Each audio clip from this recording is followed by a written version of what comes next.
Rolling that dirty D20 and making a skill check can often be one of the most exciting and best things about D&D, but if you're like me, then you've made a lot of skill checks, and maybe you want to introduce something that'll spice up your dusty old dice tray. Well, I've created 5 ways to zhuzh up the standard D20 skill check, giving the old song and dance a fresh new lo-fi remix along with a dance troupe's worth of sick moves. One question you might have is, are these methods better than the standard D20 plus skill modifier procedure we're all used to?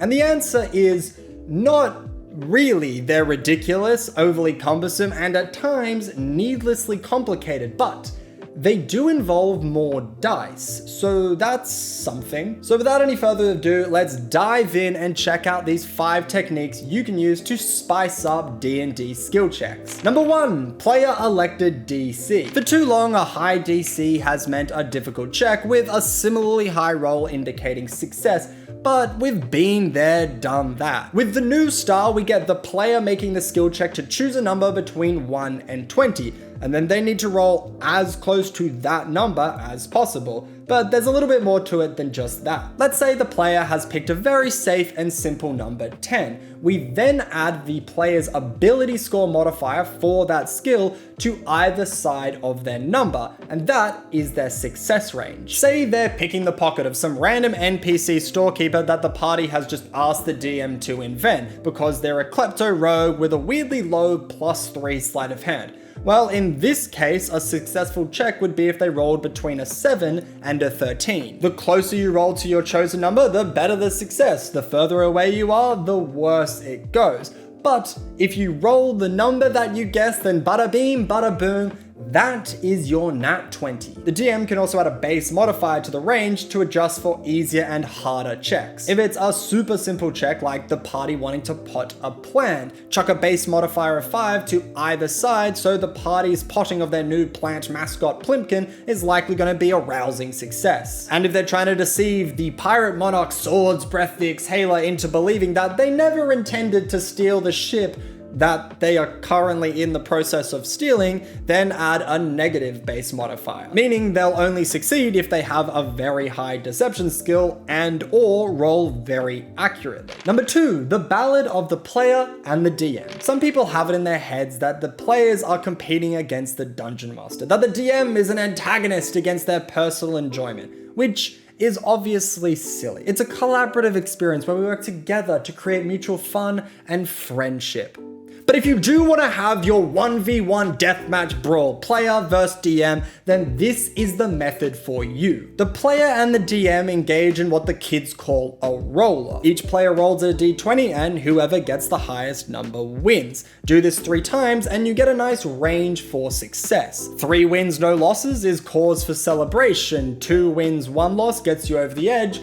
2 losses, 1 win is a soft fail, while 0 wins and 3 losses is cause for chaotic concern. On the other side, the DM can change the DC for a roll by having the player roll more dice for easier checks and smaller numbered dice for harder checks. If it's an insight check on a notably visually emotive NPC, maybe the player gets to roll with an extra d6. On the flip, if it's a particularly treacherous athletics check across a lava pit, maybe the player only gets to use a d10 and a d4. While the Hail Mary asking the big bad to hold their stuff just so you can check out the magic carvings before they die in the big final fight is only gonna get the player a d4.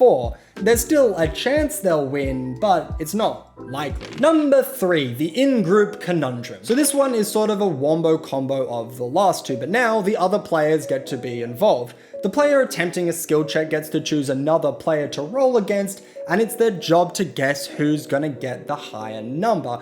Just like last time, you do this 3 times, with the wins and losses giving a nice range for the DM to determine success. And as always, we want skill modifiers to be applied, so both of them will be applied to both players' rolls. Let's say it's a history check to determine the ancient cultural origin of some generic tablets you found in your standard abandoned cave system filled with level-appropriate enemies. The player making the check might have a particularly high history modifier, so they probably want to pick the person with the lowest history modifier to make the guessing of who's going to get the highest number even easier. But that in itself is pretty boring and predictable. So there are two ways that the DM can change the difficulty for this type of check. They can change the dice that the players have to use as denoted above, or they can add in more players to roll against. The more players, making the guessing harder and harder. And if they're feeling particularly frisky, they can mash these two ideas together. One player gets to roll a d20 while everyone else has to roll d8s. The d20 wielder is probably gonna win, right?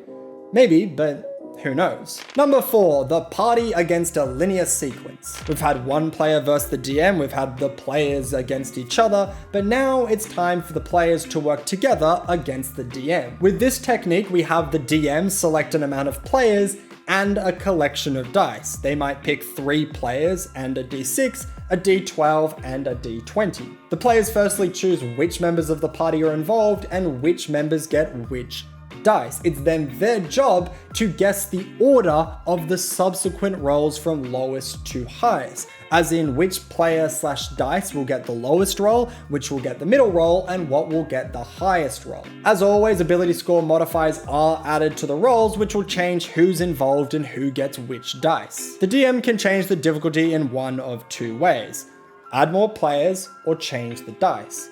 Obviously, the order you're going to pick for players using a d6, a d12, and a d20 is pretty straightforward. The person with the lowest modifier gets the d6, the person with the middlest modifier gets the d12, and the player with the highest modifier gets the d20.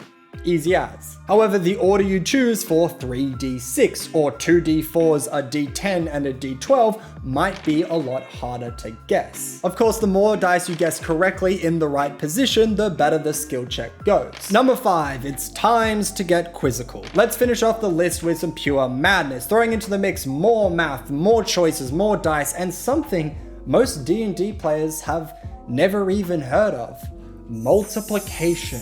For this one, we start with the player making the skill check rolling a d100, mainly because I wanted to get a d100 into the thick of it.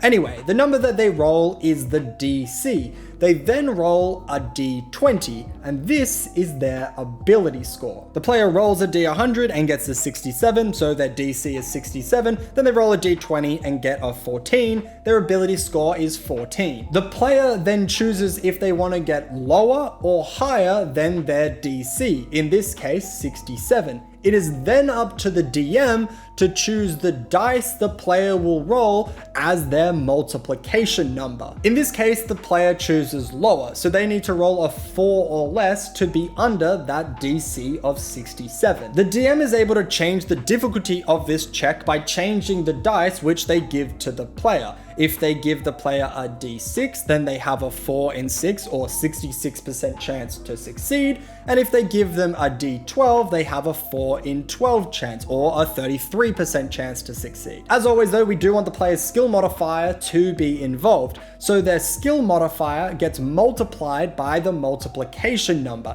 and then can either be added or subtracted from their ability score times their multiplication number to help them get above or below their respective DC. The player is asked to roll a d8 and they roll a 5, going with their 14 and getting a 70, slightly over their previously assigned DC of 67. In this scenario, the player is making a medicine check to determine what sort of properties a potion they recently looted has. So if they have a +2 to medicine, then they can add or subtract 10 to their final ability score roll. So they would subtract it, giving them a 60 and therefore taking that failure to a success. And they found out that the potion has sort of acidic properties and is more likely to be a poison. If the player has a negative modifier on their roll, then they can't choose to add or subtract it. They just need to do what is the most disadvantageous. And to bring a range of success into this, the closer you are to your assigned DC means a close fail or success. And if you're really far away, then it's a massive success or a big time fucker. And those are 5 ways to bring some fancy pantsy dice rolling and math into what is otherwise a routine and borderline trite process. I had a lot of fun thinking of these, and I'm going to do a bunch of others for different aspects of D&D.